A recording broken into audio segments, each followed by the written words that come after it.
Welcome to The Grow Show, powered by Steel. On The Grow Show, we share ideas, tips, tactics, and insights to help you grow your landscaping business based on our team's 40 years of experience running a landscaping company and working with other owners and their teams to do the same. New episodes are released weekly on Wednesdays. Filling in for our host, Marty Grunder, this week is Grow Group Vice President Vince Torchia. I'll let him take it from here. Hi, everybody. Vince Torchia from the Grow Group here for another exciting episode of The Grow Show, powered by Steel. This week, I want to talk to you about career paths. Companies have been growing, right? It's been happening. Part of that's inflation, part of that's demand for services. Part of that is companies are just operating better, getting more clients, and growing. That's all great, and it's exciting, and we should all be very thrilled to be in an industry that has growing companies, and more importantly, provides growing opportunities. So if you've been following the Grow Show or following Grunder Landscaping Company, you'll know that Grunder Landscaping Company changed its mission statement to make sure that the team understood that we're really in business for them. So our new mission at Grunder, as of 3 years ago, is to create opportunities for the team to grow and succeed by enhancing the beauty and value of every client's property while exceeding their expectations every step of the way.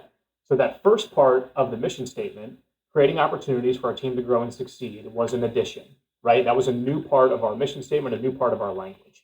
And again, what that sent a message was to the team was, hey, we are here for you. We are here to give you opportunities. So what's one way of doing that? Showing them the path at your company. So there's a couple ways that you can do that and do that successfully. Number one is with a public org chart, right? So we can make public, here's the hierarchy of our company. Here's the positions, not the people, but the positions at our company at the current revenue level that we're at, right? So if we're a $1 million company, these are all the positions that we have at our company. And then you can go up the ladder, right? Now, when we get to $3 million, we're going to add a production manager and we're going to add a salesperson. When we get to $5 million, we'll need another account manager, we'll need an operations manager, and we'll need a supervisor, right? And you can go up on the line from there. But what that does is signal to the team, hey, on this journey of growth, we're not just putting more money in leadership or ownership's pockets, we're reinvesting that in the team and giving more opportunities. So number one, we've got to publish our org charts, right? Have them out there. Don't have people's names on them. It can just be positions, but have that out there. And then add positions that are going to be necessary for you to grow. And that way, when a team member comes and says, hey, I want to raise, or hey, I want to do more, or hey, what's next for me? We can go back to those org charts and say, well, here's where we're at right now. You've been such a great team member. You're doing so well. We're so excited for you. Here's the next open position for you, and we're going to get that position as soon as we have this revenue. And if that revenue is close, case closed, right? We're excited we can get to that point. If that revenue is a little further away, now we need to use our judgment for those in-between positions, right? Like senior foreman, right? Or senior designer, or senior account manager, right? To give them that one level of bump, that one level of incentive to keep moving, because we don't want to lose them in our journey for growth, right? But if we have public org charts, we can always point back to that. So that's number one. Number two is the obvious question. Well, that's great, but how do I show them what they have to do to get to those points? Number two is the career path itself of how to get there. So we recommend companies have, again, different levels within each of their organizations for people to grow and move in between. So for example, starting out in the bottom of a company, you're a crew member, right? That's the most basic position that we have at this company, for example, is a crew member. Crew members just need to show up on time, be good team members and workers, take care of the clients, and take care of the teams they're on. If you do that, you're going to be a successful crew member, right? Then you might move your way up into a team technician.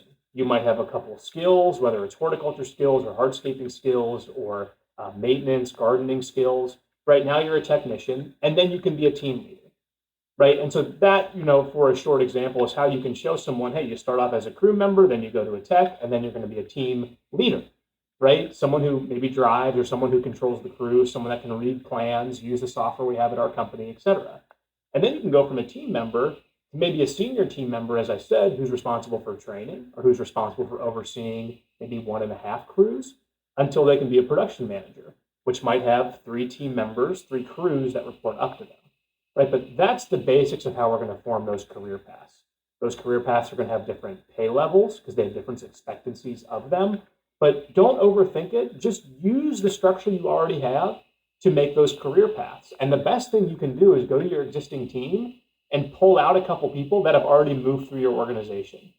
Okay, so when Tom got here, he was a crew member. Okay, got it. And then Tom became a tech. Oh, he had to get certified to do that. That's right. He did that through NALP. He did that through the Ohio Association. Oh, he did that through another vendor that we have, and he got his lighting certificate, right? But he got certified. Okay, great. Then he became a team leader.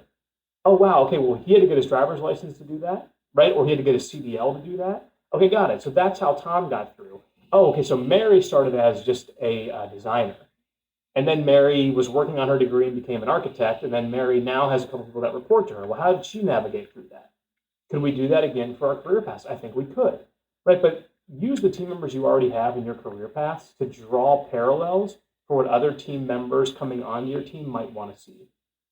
This is going to set you apart in interviews, set you apart in recruiting. If you can bring in somebody on day one, tell them where they're going to start, tell them where they can go, and ultimately, as I just said, highlight somebody in your organization that has made these exact moves and what it took for them to do it, right? So we've published our org chart, so we're getting used to the language, right, of crew member, team tech, team leader, senior team leader, production manager, operations manager, designer, architect, senior designer, right? Our team is getting comfortable with those words. Then we can actually have a path where we can show them how we move up within our organization, right? So we've published the org chart. We've given them specifics on the different titles and the things that need to happen for them to do that. And then number 3 would be the coaching and training plan that supports that, right? If we think we're just going to get people in our organization and they're just going to move from crew member to production manager without any coaching, training, or leadership, right? We're not going to set up our team to be successful. It's going to frustrate them. It's going to frustrate us. So what is the training program or what is the coaching that's going to go on for them to be successful?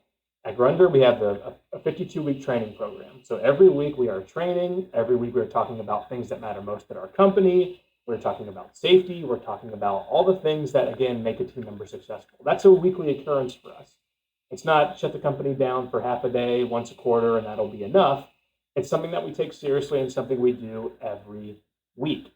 Now, on top of that, right, it's going to take that kind of classic in the field training and that classic show as you go, right? Do one, see one, do one, teach one type of training that you've heard about before, but that has to be part of a much larger umbrella of training. So again, if you're starting from scratch on a training program, number 1, we've got to figure out how can we train every week, right? How can we carve out time every week to train our team? It's an investment in them. It's an investment in your operations. People are going to get more efficient. We're going to produce a better margin. But how are we going to train on a weekly basis, right? We're a fan of training in the morning when everybody is there, everybody is clocked in, and everybody's hearing the same thing from our trainers that are a part of our team. And oh, by the way, right, those trainers have earned that spot because they've moved up in the organization, and now they're training to continue to elevate themselves. So it works 2 ways. So one half of that is like the hardcore training that has to happen for people to be successful, to learn the trades they have to do.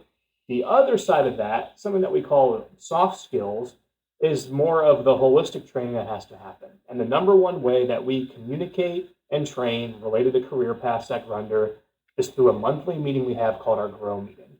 The Grow meeting is a monthly meeting. It's our State of the Union. It happens every month. The entire team is there. They are clocked in. And that is an update on how the company is doing through that month, against our goals, against where we thought we would be, versus our budget, our actuals, all of that for our team, so that they get a snapshot of where the company's at, and they'll have a better sense of how are we trending on our plan. Because our plan was to grow and to open these positions as we grow. Are we still on track for that? When are these positions going to be open? And as a part of that Grow meeting, we are encouraging team members to apply for internal openings that we have at our company, right? So that is how we do that on a monthly basis. So we're training every week, but we also have our monthly Grow meeting that gives them the more business State of the Union perspective on how the company's doing, how we're trending towards our goals, and what positions are coming up for them to be excited about as we create more opportunities for the team as we grow. So this week, I would encourage you to publish your org chart, get it out there for the team to see, get it out there in a few cases that's larger than where you're at. So if you're $1 million, you got your $1 million org chart, your 3 million, your 5, and maybe your $10 million org chart. Don't get hung up on those details. You got to tell everyone, hey, this is fluid, right? This is our plan. It might change. We're going to stay on course as best we can, but this plan might change. We're predicting, right? If we had a crystal ball, we wouldn't be here. We'd be, living on a beach somewhere. But publish our org charts and then publish a little bit further out, a couple million more than where you are on a 3 to 5 year basis so that people can see the opportunities coming down the line for them. Number 2, start working on those career plans and start by using the model team members that you have. Take a team member that you know who already moved through your organization, figure out how they moved, how much their pay moved every time they moved, what they did to move up, and now you have a template that you can share with other people, and they can be an active person in growing those team members because they've done it themselves. And then number 3, focus on a training plan. Focus on a 52-week training plan. Focus on getting a State of the Union done every month to continue to share information about your team.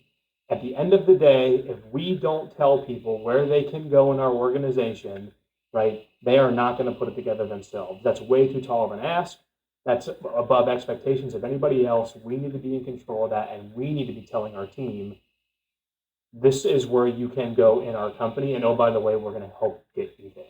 So that's exciting for team members. That's exciting for a company. I hope this week at the Grow Show, we've helped you with your career paths. As always, if you have questions you want answered on the Grow Show, send us an email, grow@growgroupinc.com, and we'll record an episode on that. This is Vince Torchia signing off for the Grow Show. Have a great day.